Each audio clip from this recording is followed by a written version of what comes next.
fjalët janë normë dhe rregulloria nuk po respektohet.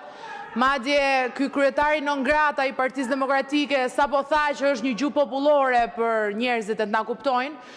E me qënë se na përmëndi si mbrojtës të prapanicave, po si ka mundësi që vazhdon të djegësh Shqipërinë prej 30 vitesh vetëm për prapanicën tënde, e të familjes tënde, e të njerëzve të tu, dhe nuk u lodhe për atë prapanicë ti, e nuk u lodhën këta të mbrojturja vetë.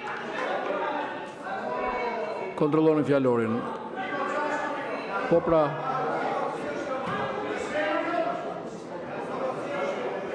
Zoti Hoxha. Zoti Hoxha. Zoti Ervin Hoxha e ka fjalën.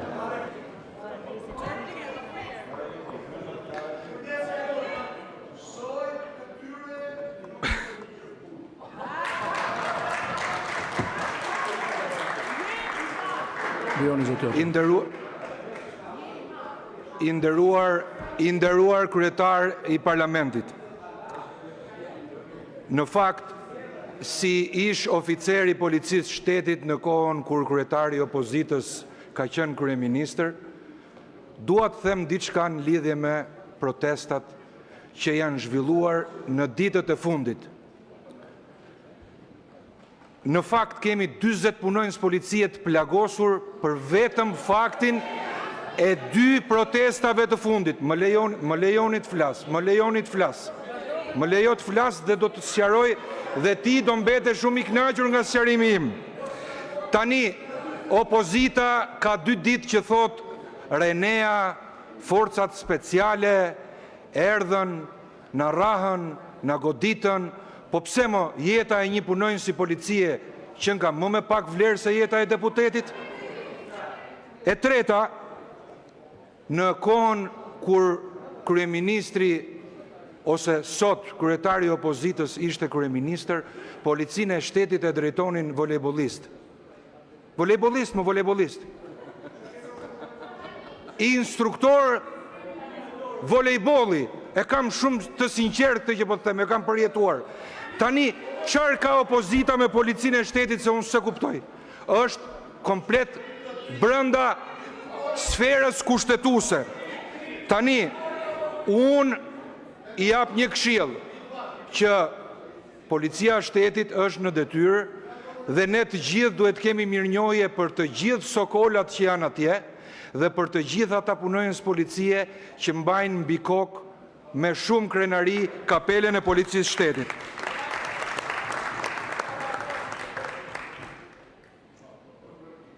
Sot dua të theksoj dhe diçka, që hiqni dorë duke përdorur fëmijët, se është një ngjarje kriminale.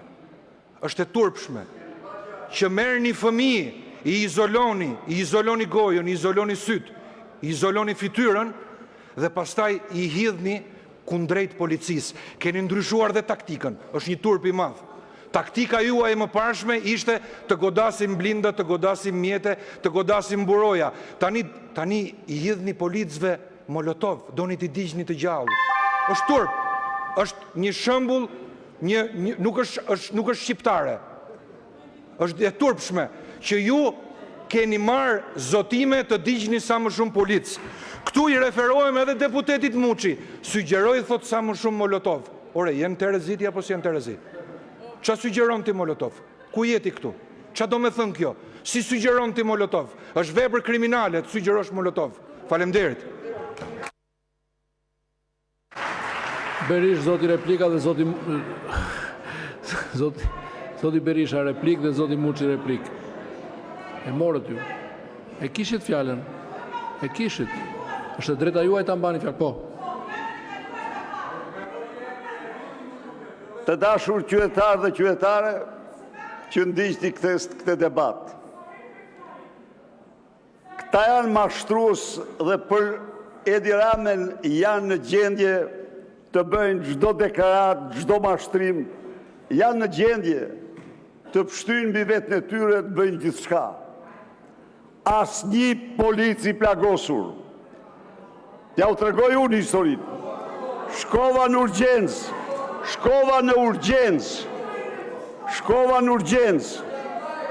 kishin dhënë komunikatën se janë 17 policë. Asnjë. Nxirrni një gërvishtje, nxirrni një plagosur, gënjeshtar, përkundrazi, i gjuajtet me pluma, gomen, kokë, të cilat janë letal në kokë, i gjuajtet me snajper protestuesit, kurse për të rritë t'janë të merri juaj, prisni se është fillimi, ata do u groposhtin ju. A ju që të keq trajtuat të rritë me qëllim, ju që ke trajtuat me një urrëtie të jashtëzakonshme të rritë në protest, prisni zemërimin e tyre, se absolutisht ju do pësoni atë që se mendoni kur, do merrni atë që meritoni nga trit. Ç'është kjo urrëtie mor? Keni mbush qelin me 12 adoleshentë, sepse sipas jush adoleshentët s'duhet protestojnë, po duhet rrinë në shtëpi, s'duhet ju urrejnë, po duhet ju ndërtrokasin. Jo, rinia shqiptare është zgjuar, do t'u fshinj ju, sepse ju jeni ata të cilët qëndronin në themel të vjedhjeve të tyre të mërshme, të varfrimit mjerimit tyre, dhe flet tip kishit vu në komandë, njeriu që ka lanë kap.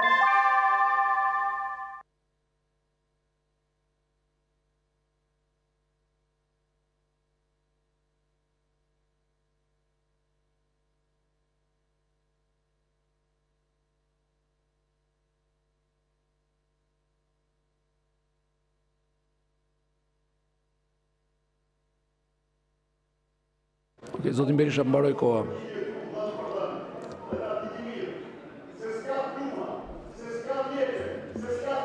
Fjalën e ka kërkuar ministrja Koçiu, më pas zoti Muçi.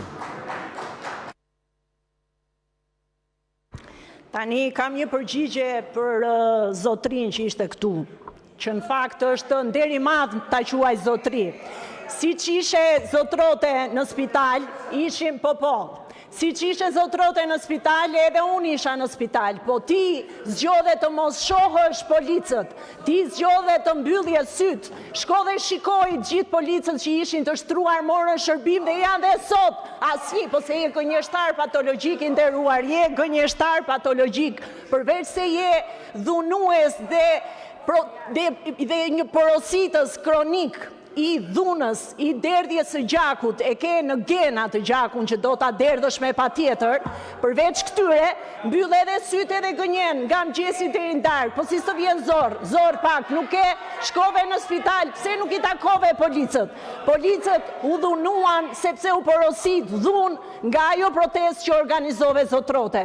Dhe të kesh turp që vjen këtu, dhe në vend që të kërkosh ndjes dhe të distancohesh nga dhuna që u ushtrua ndaj punojësve të policisë shtetit, vjen këtu edhe thua asnjë punojës nuk u godit, po pak turp, nuk e?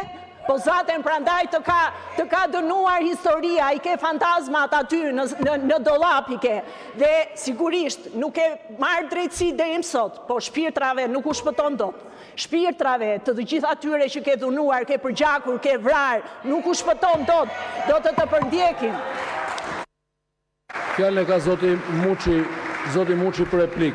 Atëre, po i drejtohem për replik ish ministrit i cili përmendi këtu policët dhe dhunë ndaj policëve, po kur ishte ministër, nuk pati kurajon të mbante përgjegjësi për policin Azbis Pahiu, i cili nga presioni i madh detyrua të hidhe nga lartësia se kishte arrestuar të birin e oligarkut.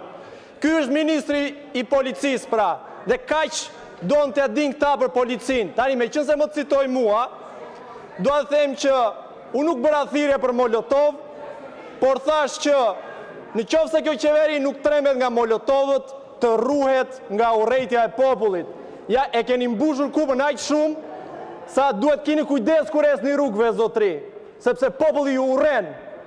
Këtë thash unë. Zoti Berisha replik, më pas zoti Hoxha. Qytetarë dhe qytetare, edhe njerës që të theksova parë, Goj për dalurave nuk duhet të përgjigjesh kurrë.